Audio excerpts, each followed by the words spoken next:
Anupama serial के ऐसे ही daily episode सबसे पहले देखने के लिए हमारे चैनल को सब्सक्राइब करें। आज के एपिसोड की शुरुआत में अनुपमा मनोहर जी के कमरे से बाहर निकलती है और बेचैन होती है। सोचती है कि वह अकेले खुद को कैसे संभालेंगे। अनुपमा फैसला करती है कि वह यहीं रहेंगी। इसी बीच उसे जसप्रीत का फोन आता है। वह घबरा जाती है। जसप्रीत उससे पूछती है क्या उसे सैलरी मिली, क्योंकि मकान मालिक बार बार फोन कर रहा है। अनुपमा घबराते हुए बताती है कि मनोहर जी की तबीयत ठीक नहीं है, लेकिन जसप्रीत उसे बहानेबाज कहती है और कहती है किसी भी तरह पैसे का इंतजाम कर लो। जसप्रीत कहती है मैं मकान मालिक से 1-2 दिन की मोहलत मांग लूंगी, हाथ पैर जोड़ लूंगी, लेकिन तब तक पैसों का इंतजाम हो जाना चाहिए। तुम पैसा मनोहर जी से मांगो या कहीं से और इंतजाम करो, लेकिन पैसों का इंतजाम करो। अनुपमा और ज्यादा परेशान हो जाती है और कहती है मैं समझती हूँ, लेकिन ऐसी हालत में मैं मनोहर जी से पैसे नहीं मांग सकती। दूसरी तरफ अंश लीला को घर खर्च चलाने के लिए कुछ पैसे देता है। तभी किंजल बताती है कि उसे भी अब नौकरी मिल गई है, वह भी खर्च में योगदान देगी। लीला और अंश बेहद खुश होते हैं। अंश किंजल से कहता है आप नौकरी खुशी के लिए कीजिए, मैं घर संभाल लूंगा। इसी बीच प्रार्थना अंश को टिफिन देती है, लेकिन लीला गुस्से में उसे डांट देती है और कहती है कि वह अंश की पत्नी जैसी हरकत ना करे। वह कहती है कि उसका अंश से रिश्ता बहुत गलत था और उसे अफसोस है। किंजल लीला को रोकती है, लेकिन लीला उसे भी साफ कहती है तुम मुझे मत समझाओ, मैं दूसरी औरतों की आंखों को आसानी से पढ़ सकती हूँ, मेरे पास उम्र का अनुभव है। लीला के जाने के बाद किंजल प्रार्थना से माफी मांगती है और उसे कहती है कि लीला की बातों का बुरा मत मानना। प्रार्थना कहती है आज तक मेरी इतनी केयर किसी ने नहीं करी जितनी अंश ने की है, इसलिए मैं भी उससे कुछ करना चाहती हूँ। किंजल उसे समझाती है ऐसा कुछ मत करना जिससे दोनों परिवार में दरार आए। प्रार्थना मुस्कुराकर कहती है मैं सब समझ रही हूँ। किंजल उसे गले लगा लेती है। दूसरी तरफ अनुपमा मोहल्ले में आती है और देखती है कि डेकोरेशन हो रहा है। तभी उसे एक औरत से पता चलता है कि उनकी चोल को पूरे 40 साल पूरे हो गए हैं और इसी खुशी में उन्होंने सत्यनारायण की पूजा रखी है। अनुपमा खुश होती है। मोहल्ले की महिलाएं अनुपमा को पूजा के लिए प्रसाद बनाने का अनुरोध करती है। अनुपमा उन्हें हाँ कह देती है। इसी बीच एक औरत आकर बताती है कि कैटरर्स ने ऑर्डर कैंसिल कर दिया है। सभी औरतें परेशान होती हैं। तभी सरिता आती है और कहती है अनुपमा हमारे लिए खाना बना देगी। सभी अनुपमा से अनुरोध करती है। अनुपमा सहमत हो जाती है। सरिता और बाकी महिलाएं भी उसकी मदद करने का फैसला करती है। दूसरी तरफ पाखी अनुपमा के पैसे लेने की साजिश रच रहे होते हैं। पाखी और तोसू ये सोचते हैं कि कहीं फंस न जाए। तोसू पाखी को भरोसा दिलाता है कोई प्रॉब्लम नहीं होगी। पाखी चाहती है कि वो अपने ब्यूटी प्रोडक्ट्स का बिजनेस शुरू करे और तोसू से कहती है मुझे मेरा हिस्सा देना। दोनों खुश होते हैं। तभी अचानक बाबूजी आकर तोसू को थप्पड़ मारते हैं। तोसू नीचे गिर जाता है। सभी हैरान हो जाते हैं और पूछने लगते हैं तोसू ने क्या किया है। बाबूजी बताते हैं उसने अनुपमा की मौत का फर्जी सर्टिफिकेट बनवाया है ताकि उसका पैसा हड़प सके। सभी हैरान हो जाते हैं। दूसरी तरफ अनुपमा सभी के साथ खाना बना रही होती है। एक औरत कहती है तुम्हें देखकर लगता है कि तुम सालों से यही काम कर रही हो। यह सुनकर अनुपमा को उसकी रसोई की याद आ जाती है। इसी बीच जसप्रीत वहां आती है और कहती है कि यह काम लेने की क्या जरूरत थी। अनुपमा कहती है पूजा का काम था इसलिए मना नहीं कर पाई। तभी भारती वहां आती है तो जसप्रीत कहती है मुझे तुम्हारी चिंता हो रही थी। इसी बीच जसप्रीत और अनुपमा को पता चलता है कि भारती की शादी तय हो गई है। दोनों बेहद खुश होती है।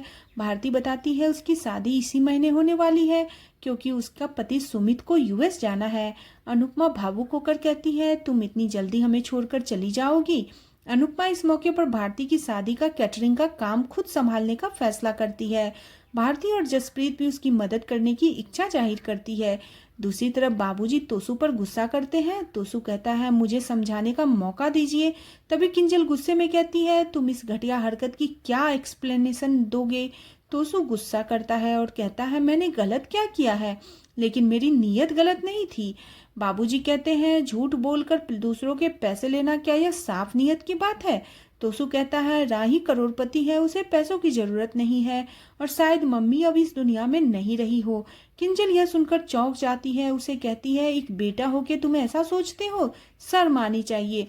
पाखी तोसू का समर्थन करती है तो लीला उस पर ताना मारती है। तोसू गुस्से में कहता है, हमने कुछ गलत नहीं किया है, हमने बस पैसों की व्यवस्था की है। बाबूजी कहते हैं, यह धोखाधड़ी है और इसमें तुम जेल जा सकते हो। लेकिन तोसू उनकी यह बात नहीं समझता है। तभी बाबूजी कहते हैं कि अनुपमा जिंदा है। सभी हैरान होते हैं। बाबूजी कहते हैं वो अब अपनी वसीयत से तोसू और पाखी का नाम हटाने जा रहे हैं। सभी के जाने के बाद अंश तोसू और पाखी को चेतावनी देता है, अगर उन्होंने कुछ गलत किया तो वह खुद पुलिस में शिकायत कर देगा। तोसू और पाखी को शक होता है, शायद अनुपमा जिंदा है और कहीं छुप कर ऐश कर रही है। वे उसे ढूंढने की ठानते हैं। दूसरी तरफ मोहल्ले में पूजा खत्म होती है। तभी अनुपमा के बनाए हुए प्रसाद की सभी तारीफ करते हैं। अनुपमा यह जानकर खुश होती है। भारती और जसप्रीत भी अनुपमा के बनाए प्रसाद से काफी इम्प्रेस होती है। अनुपमा भगवान से प्रार्थना करती है सबका जीवन खुशियों से भरा रहे। वह कहती है कि मनोहर जी का ध्यान रखिएगा, कोई रास्ता दिखाइएगा जिससे मैं उनकी मदद कर सकूं, किराए के पैसे भी कमा सकूं। दूसरी तरफ प्रेम राही को उसकी डांस एकेडमी का सरप्राइज देता है। राही अनुज डांस एकेडमी का नाम देखकर खुश हो जाती है। राही डांस एकेडमी में अनुज की फोटो देखकर बेहद खुश होती है तो प्रेम बताता है यह पराग का आइडिया था। पराग राही से पूछता है, क्या डांस एकेडमी का नाम पसंद आया? राही खुश होकर पराग का आशीर्वाद लेती है। पराग कहता है, तुम घर की जिम्मेदारी में इतनी व्यस्त थी इसलिए डांस एकेडमी को ही घर लेकर आ गया। राही कहती है, हर कामयाब औरत के पीछे एक आदमी का होता है, लेकिन घर वाले साथ हो तो कोई भी लड़की आगे बढ़ सकती है। प्रेम राही को डांस करने के लिए घुंघरू देता है। राही को अनुपमा के साथ डांस याद आ जाती है। वह घबराती है। प्रेम और पराग उसे हिम्मत बढ़ाता है और डांस करने के लिए कहता है। प्रेम म्यूजिक शुरू करता है। राही डांस करने लगती है। वे दोनों उसका हौसला बढ़ाते रहते हैं।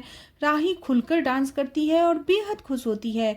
इसी बीच घर के बाकी लोग आते हैं। वे भी राही के साथ डांस करने लग जाते हैं। सभी खुशी से झूमते हैं और बेहद खुश होते हैं।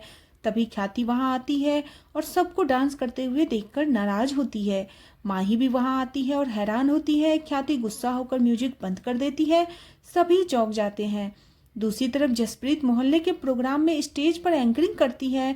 जसप्रीत और सरिता के बीच नोकझोंक होती है। भारती सरिता को शांत करती है। जसप्रीत सबके मोहल्ले के 40 साल पूरे होने की बधाई देती है। सभी बेहद खुश रहते हैं।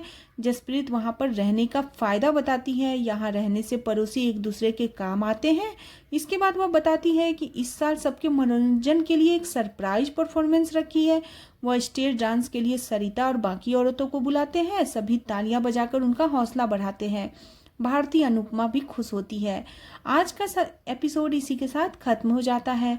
अगले एपिसोड में देखने को मिलेगा कि प्रेम राही को नेशनल डांस कंपटीशन के बारे में बताता है और उसे इसमें भाग लेने के लिए प्रेरित करता है। इधर जसप्रीत भी उसी कंपटीशन में हिस्सा लेने की बात करती है और कहती है इसे जीतकर वे अपने पैसों की जरूरत पूरी कर सकती है, लेकिन कोई अच्छा डांस टीचर मिल जाए। अनुपमा सोचती है कि भगवान मुझे बार बार डांस की और क्यों ले जाना चाहते हैं। आज का एपिसोड आपको कैसा लगा प्लीज कमेंट करें। बने रहे सीरियल अनुपमा में।